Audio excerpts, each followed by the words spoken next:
அன்பர்களே, ஒரு சிலர் குற்றத்தின் மேல் குற்றம் செய்து கொண்டே போவார்கள். பாவத்தின் மேல் பாவமே செய்து கொண்டு போவார்கள். கொஞ்சமும் வெட்கப்பட மாட்டார்கள், கூச்சப்பட மாட்டார்கள், பெருமையாக கூட நினைப்பார்கள். அதை பற்றிய ஒரு செய்யுளை இன்று வீரமாமுனிவர் இறையடியார் நமக்கு சிந்தனைக்கு தருகின்றார். மிக அருமையான ஒரு செய்யுள் அது. நாம் அதை உணர்ந்து கொண்டோம் என்று சொன்னால் பாவத்திலிருந்து மீள்வதற்கு அது மிக உதவியாக இருக்கும்.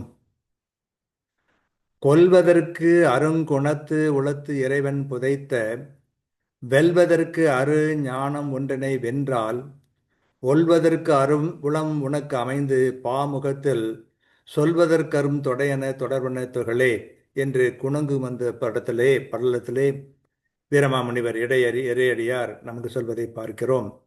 இதன் பொருள் என்ன என்று சொன்னால், அழிப்பதற்கு அரிய தன்மையாய் மனிதர் உள்ளத்தில் ஆண்டவன் புதைத்து வைத்துள்ள வெல்வதற்கு அரிய ஞானம் என்ற ஒன்றை மட்டும் வென்று ஒழித்து விடுவாயெனின் பொருந்துவதற்கரிய அம்மனிதர் உள்ளமும் உனக்கு அமைந்து செல்லவே செய்யுளினிடத்து சொல்லற்கரிய தொடை உறுப்புகள் தொடர்ந்து வருவது போல பாவங்கள் அம்மனிதரிடத்திலே தொடர்வனவாகும் என்கிறது. இறைவன் ஒவ்வொரு மனிதன் மனத்திலும் நாணம் என்பதை அமைத்துள்ளார், விதைத்துள்ளார். அது அழிப்பதற்கு அரியது. அதை மட்டும் கெடுத்துவிடு, செய்யுளுக்கு அமையும் தொடை உறுப்புகள் போல பாவம் தொடர்ந்து வரும் என்று சாத்தான் குட்டி பிசாசுகளை ஏவியது. கொல்வதற்கு அருங்குணத்துளத்திரையவன் புதைத்த வெல்வதற்கு அரு நாணம் அதொன்றினை வென்றால் ஒல்வதற்கு அரும் உளம் உனக்கு அமைந்து பாமுகத்தில் சொல்வதற்கு அருந்தொடையென தொடர்பன துகளே என்று சொல்வதை பார்க்கிறோம். அதாவது மனிதன் பாவத்தை பற்றி வெட்கப்பட வேண்டும், தவறு செய்வதை பற்றி நாணம் அடைய வேண்டும்.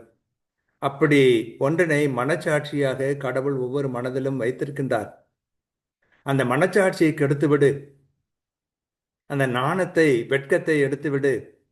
அப்படி எடுத்துவிட்டால் பாவத்தின் மேல் பாவம் செய்கிற ஒருவனாக மனிதன் மாறிவிடுவான்.